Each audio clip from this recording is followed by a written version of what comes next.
പിണറായി വിജയൻ എന്ന് പേരുള്ള നാട് മുടിപ്പിക്കാൻ കൊട്ടേഷൻ എടുത്ത് 10 വർഷം നാട് ഭരിക്കാൻ ലൈസൻസ് എടുത്ത ഒരു ഭരണാധികാരി ഇനി ഈ നാട് ഭരിക്കില്ല എന്നതിന്റെ ഏറ്റവും വ്യക്തമായ സൂചന ഇന്ന് പുറത്തു വന്നിരിക്കുന്നു. മറുനാടിന്റെ സർവേ ടീം പ്രവചിച്ചതുപോലെ കൃത്യമായി ഏതാണ്ട് 12,000 വോട്ടിന്റെ ഭൂരിപക്ഷത്തിൽ ആര്യാടൻ ഷൗക്കത്ത് എന്ന തികഞ്ഞ മതേതരവാദിയായ UDF നേതാവ് ജയിച്ചിരിക്കുന്നു. ആര്യാടിന്റെ വിജയം ആധികാരികമാണ്. പിണറായി വിജയന്റെ ഭരണം ഇനി ഈ നാട്ടിൽ ഉണ്ടാവില്ല എന്നതിന്റെ ഏറ്റവും വ്യക്തമായ സൂചന.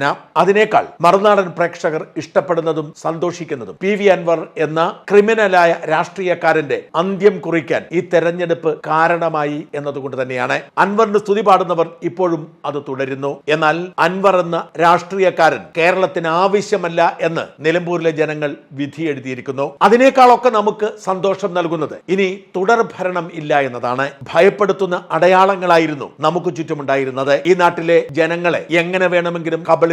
അവർക്ക് 500 രൂപയുടെ കിറ്റ് കൊടുത്ത് മുടക്കിയതിനു ശേഷം ഒടുവിൽ ഒരുമിച്ച് കുടിശ്ശികയായി സാമൂഹ്യക്ഷേമ പെൻഷൻ കൊടുത്ത് സത്യസന്ധമായി ജീവിക്കുന്നവരെ ക്രിമിനൽ കേസിൽ കുടുക്കി സ്വതന്ത്ര അഭിപ്രായം പറയുന്നവരെ വാരിയെടുത്ത് ഭിത്തിയിലൊട്ടിച്ച് കാരണഭൂതന് സ്തുതിപാടൽ നടത്തിക്കൊണ്ട് അധികാരത്തിൽ തുടരാം എന്ന ഒരു മിഥ്യാബോധം നമ്മൾ സൃഷ്ടിച്ചു കൊടുത്തിരുന്നു.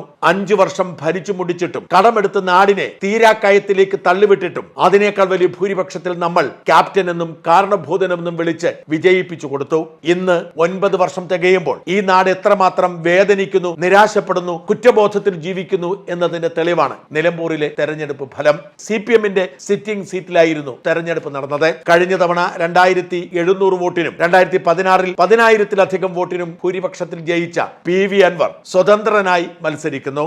UDFനെതിരെ കിട്ടേണ്ട വോട്ടുകൾ രണ്ടായി വിഭജിച്ചു പോകുന്ന സാഹചര്യം. UDFന്റെ സ്ഥാനാർത്ഥിയായി ആര്യാടൻ ഷൗക്കത്ത് മത്സരിച്ചാൽ ആ വിജയം ഉറപ്പാക്കാൻ കഴിയില്ല. അതുകൊണ്ട് താൻ മത്സരിക്കുന്നു എന്ന് പറഞ്ഞ് UDFന്റെ വോട്ട് വിഭജിക്കാൻ വേണ്ടി, പിണറായിയുടെ വൃത്തികേടുകൾ കോശാന പാടാൻ വേണ്ടി PV അൻവർ മത്സരിക്കുന്നു. പിണറായി വിരുദ്ധ ഭരണവിരുദ്ധ വോട്ടുകൾ രണ്ടായി വിഭജിക്കപ്പെടുന്നു. എന്നിട്ടും നേടിയെടുത്തത് 11,432 അധിക വോട്ടുകൾ എന്ന് വെച്ചാൽ ഏതാണ്ട് 30,000-ലധികം വോട്ടുകളുടെ ന്യൂനപക്ഷത്തിൽ പിണറായിയുടെ സ്ഥാനാർത്ഥി തോറ്റുപോയി എന്നർത്ഥം. ത്രികോണ മത്സരം നടക്കുമ്പോൾ UDF വോട്ടുകൾ ഭിന്നിച്ചു പോകുമെന്നും ആ വിടവിൽ ജയിച്ചു കയറാമെന്നും വിചാരിച്ചുകൊണ്ട് പിണറായി വിജയൻ നേരിട്ട് നടത്തിയ നീക്കത്തെ നിലമ്പൂരിലെ ജനങ്ങൾ പൊളിച്ചു കൊടുത്തു. അല്പമെങ്കിലും മനുഷ്യത്വമുള്ള കരുണയുള്ള സകലരും ഒരുമിച്ച് CPMനെതിരെ വോട്ട് ചെയ്തു.